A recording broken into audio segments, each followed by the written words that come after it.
رقص بسمل. یہ کہانی دو گھرانوں کی اولاد کے گرد گھومتی ہے، ایک سادات گھرانہ جبکہ دوسرا طوائفوں کا گھرانہ. موسیٰ اور عیسیٰ ایک سادات گھرانے کے چشم و چراغ تھے جو اپنے والد قدرت اللہ کے انتہائی تابعدار تھے. اپنے والد کی پیری مریدی اور گدی کا جانشین موسیٰ بہت ہی جلالی طبیعت کا حامل ہوتا ہے اور اپنی چچا زاد بہن کے گھر سے بھاگ کر کسی غیر سید لڑکے سے شادی کرنے کے ارادے کو خاک میں ملاتا ہے اور اسے درگور کرنا چاہتا ہے، لیکن گھر کی خواتین اس کی منت سماجت کر کے اسے روک لیتی ہیں. موسیٰ کی چچا زاد بہن جو اس کی دودھ شریک بہن بھی ہوتی ہے، موسیٰ کو بدعا دیتی ہے کہ تمہیں کسی سے محبت ہو اور وہ تمہیں نہ ملے. موسیٰ ایک دیندار انسان ہوتا ہے اور سفر میں ایک برقع پہنے ہوئے لڑکی زہرا سے محبت کر بیٹھتا ہے اور اس سے شادی کرنا چاہتا ہے. وہ اسے ایک خاندانی اور دیندار لڑکی سمجھتا ہے جو اس کے شریک حیات کے نقشے پہ پورا اترتی دکھائی دیتی ہے، لیکن وہ زہرا تو ناچنے گانے والی لڑکی نکلتی ہے.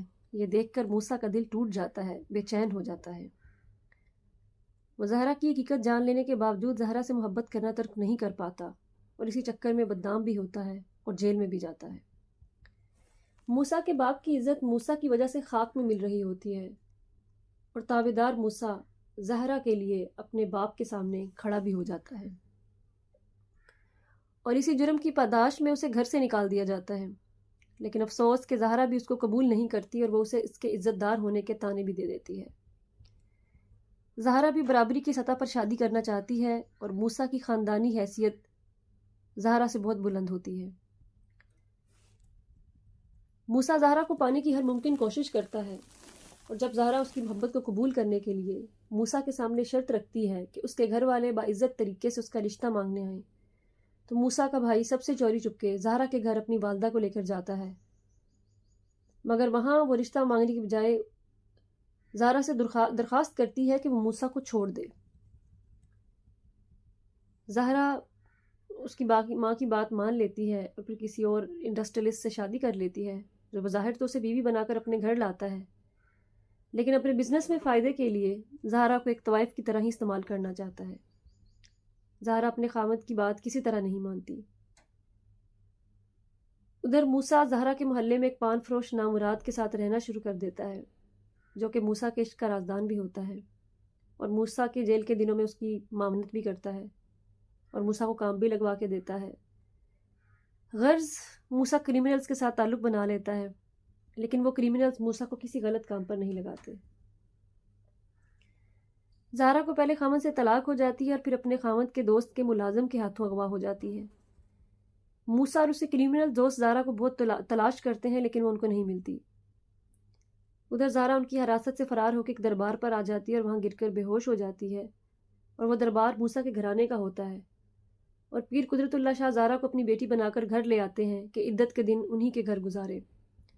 موسیٰ تھک ہار کر جب گھر آتا ہے تو زہرا اسے وہاں ملتی ہے اور پیر قدرت اللہ کے علاوہ سب زہرا کی اصلیت کو جانتے ہیں، جبکہ قدرت اللہ زہرا کو ایک باوقار اور باحیا لڑکی سمجھتے ہوئے اس کی شادی اپنے ایک شاگرد سے کرانا چاہتے ہیں. جب ان کو معلوم ہوتا ہے کہ یہ وہی زہرا ہے جسے وہ طوائف سمجھ کر اپنی بہو کبھی نہیں بنانا چاہتے تھے، لیکن بعد میں اس کے کردار سے متاثر ہو جاتے ہیں. بالآخر موسیٰ کی زہرا سے شادی ہو جاتی ہے اور وہ اپنے گھر لوٹ آتا ہے.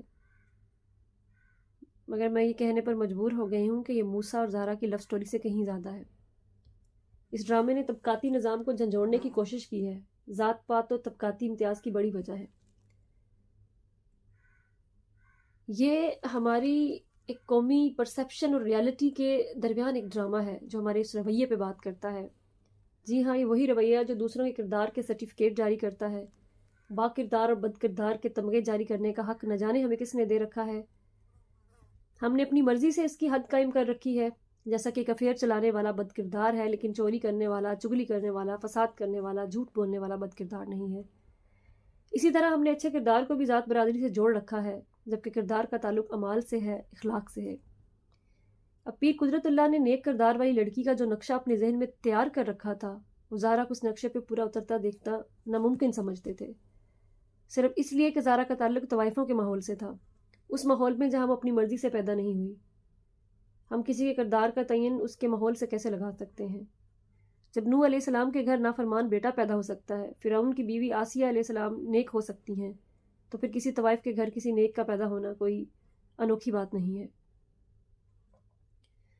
پیر قدرت اللہ شاہ نے زہرا کے مال کو دیکھ کر اسے نیک لڑکی کا خطاب دیا، کیونکہ وہ جانتے نہیں تھے کہ یہ وہی زہرا ہے۔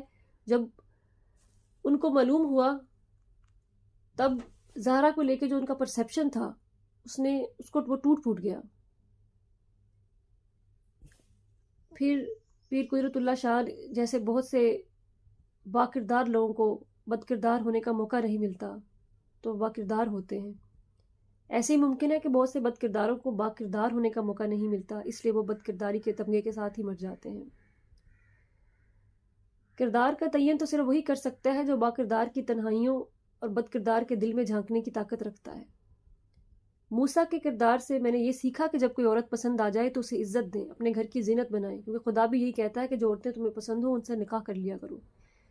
لیکن ہمارا معاشرہ کہتا ہے کہ 900 چوہے کھا کے بلی حج کو جلی، جبکہ ہدایت تو آخری سانس سے پہلے تک بھی مل سکتی ہے۔ ذات پات دنیاوی رتبے الہامی نہیں ہیں، الہامی تو مساوات ہے اگر ہم سمجھیں۔ ہاشم ندیم صاحب نے 2 مختلف اکائیوں کو ایک کرنے کے لیے جو محنت کی وہ اس کہانی میں نظر آ رہی تھی، ہم اس کہانی کے کرداروں کے ساتھ جی رہے تھے۔ وجاہت رؤوف صاحب کی عمدہ ہدایت کاری کے سبب اس کہانی کو حقیقت کا رنگ ملا۔ میں ہاشم ندیم صاحب کو بچپن سے پڑھ رہی ہوں اور میرا ماننا ہے کہ ان کے لکھے کو سمجھنا، ان کے تخیل تک رسائی اور اسے ایک ڈرامے کی صورت میں پیش کرنا آسان نہیں ہے۔ موسیٰ کے کردار کو جس طرح احسن طریقے سے عمران اشرف نے نبھایا میرے لیے سرپرائزنگ نہیں تھا، وہ ہمیشہ ہماری امیدوں پر پورا اترتے ہیں۔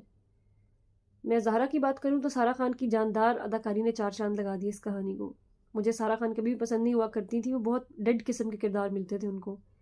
ایک ڈرامے میں میرال کا کردار ادا کرنے کے بعد زہرا کا کردار ادا کرنے نے سارا خان کو فیورٹ لسٹ میں ٹاپ پر پہنچا دیا ہے۔